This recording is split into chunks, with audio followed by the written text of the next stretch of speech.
Langkah-langkah pemecahan masalah. Kemampuan memecahkan masalah atau problem solving merupakan kemampuan yang dibutuhkan dari setiap orang.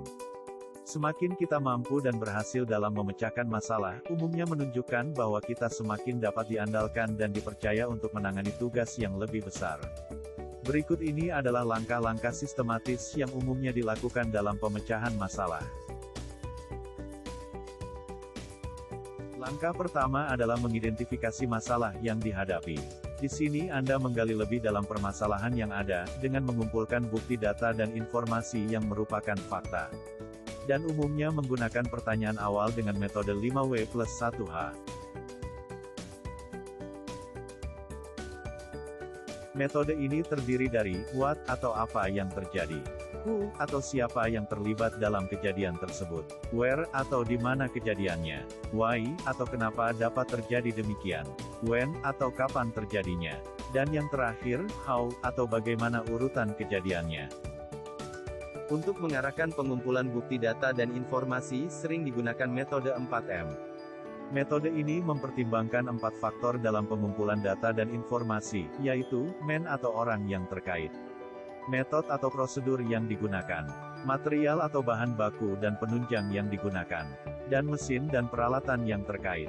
Contoh, untuk kelompok men, ditemukan bukti bahwa personil terkait ada yang belum diberi pelatihan. Langkah kedua adalah mengevaluasi data, lalu menyusun beberapa ide alternatif rencana tindakan.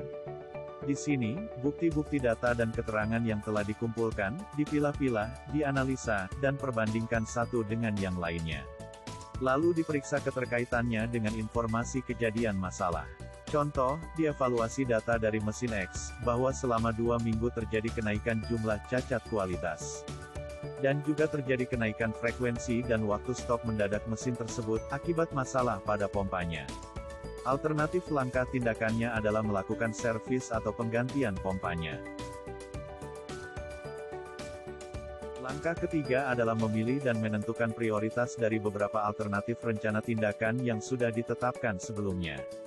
Selain itu juga perlu disepakati mengenai rencana pelaksanaan tindakan tersebut, misalnya kapan akan dilaksanakan, berapa lama dan siapa saja yang akan terlibat dengan memahami tugasnya dalam pelaksanaan dan pemantauan. Data apa saja yang perlu dicatat dan diperbandingkan. Peralatan apa saja yang perlu digunakan dan lama pelaksanaannya. Langkah keempat adalah melaksanakan rencana tindakan yang sudah diprioritaskan. Seringkali dibutuhkan pertemuan di lapangan untuk memeriksa kesiapan dan kesesuaian waktu terhadap rencana tindakan yang telah disusun sebelumnya. Dalam hal ini, perlu juga ditetapkan langkah alternatif, apabila tim pelaksana menemui kendala di lapangan. Langkah kelima adalah melakukan evaluasi atas hasil dari tindakan yang sudah dilaksanakan. Apabila hasilnya positif atau masalah dapat diatasi, maka perlu ditetapkan apakah masih perlu dilakukan pemantauan untuk periode yang lebih lama lagi.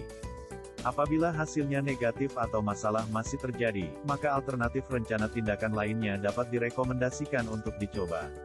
Apabila masalah masih juga tetap terjadi, maka perlu dipertimbangkan untuk mengulang langkah-langkah pemecahan masalah dari awal lagi. Demikianlah pembahasan mengenai 5 langkah pemecahan masalah atau problem solving.